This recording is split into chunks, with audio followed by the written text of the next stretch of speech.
என்னுடைய பெயர் ராமநாதன்.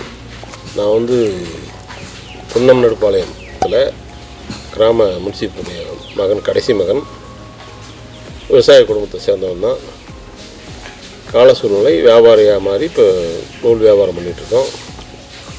ஆனாலும் விவசாய குடும்பத்தை சேர்ந்ததுனால எனக்கு வந்து விவசாயத்தில் ஈடுபாடு ஜாஸ்தி.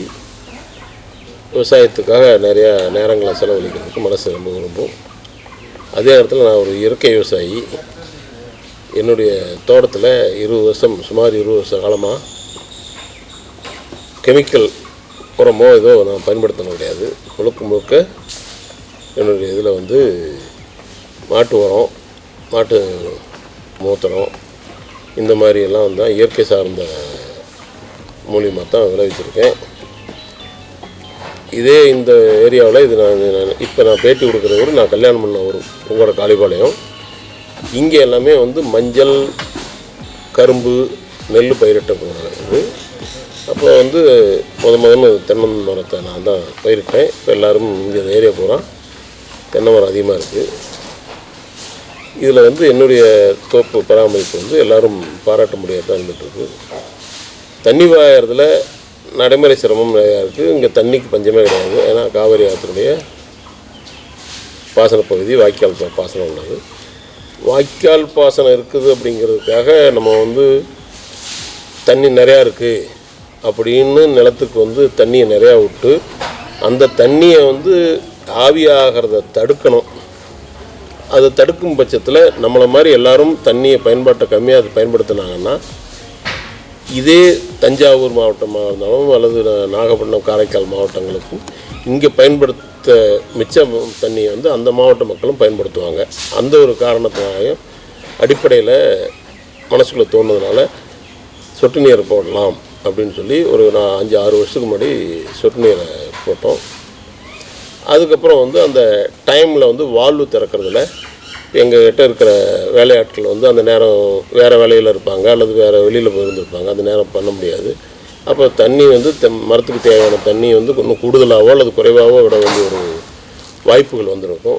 அந்த மாதிரி இல்லாமல் இருக்கணும் அப்படின்னா ஒரு சிஸ்டம் ஆட்டோமேட்டிக்காக பண்ணால் நல்லாயிருக்கும் அப்படிங்கிற மாதிரி மொபிடெக்கை கான்டாக்ட் பண்ணேன். முதல்ல ஆட்டோமேட்டிக் இல்லாதப்போ அவங்க தான் பண்ணி கொடுத்தாங்க. அதுக்கப்புறம் மொபிடெக் கான்டாக்ட் பண்ணி அப்புறம் ஆட்டோமேட்டிக் போட்டேன். ஆட்டோமேட்டிக் போட்டதுக்கப்புறம் காலையில் 1 மணி நேரம், சாயந்தரம் 1 மணி நேரம் அப்படிங்கிற மாதிரி ஆட்டோ வால்வு திறந்து தண்ணி பாயுது. அப்போ டெய்லி வந்து தண்ணியை வந்து மரத்துக்கு தேவையான அளவுக்கு தண்ணி கிடைக்குது. அதனால் மரமும் வந்து காய்ப்புத்தன்மை நல்லா இருக்குது. மரம் செழிப்பாக இருக்குது.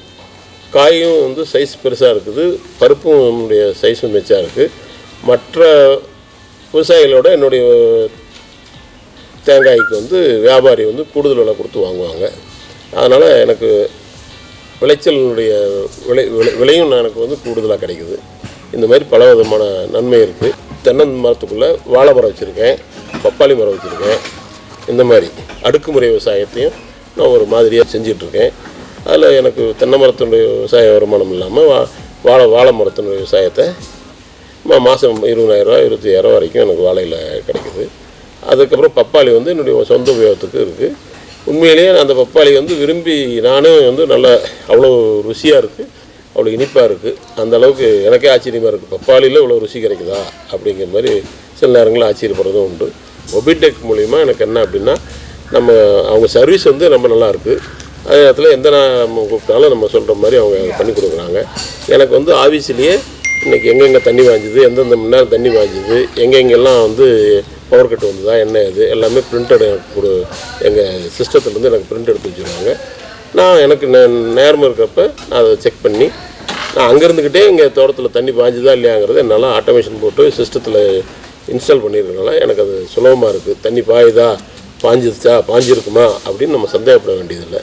எல்லா வகையிலையும் மொபிடெக்கினுடைய சப்போர்ட்டில் நல்லபடியாக பண்ணி நல்லபடியாக விவசாயத்துக்கு நீர்ப்பாசனம் திட்டம் ரொம்ப நல்லாயிருக்கு. இதுதான் என்னுடைய அனுபவத்தில் நான் கற்றுக்கிட்டது. அது உங்களுக்கு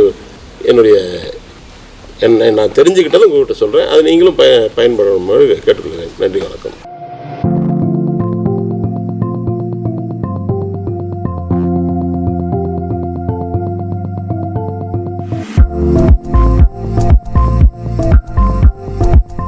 Subscribe now and press the bell icon. Never miss an update.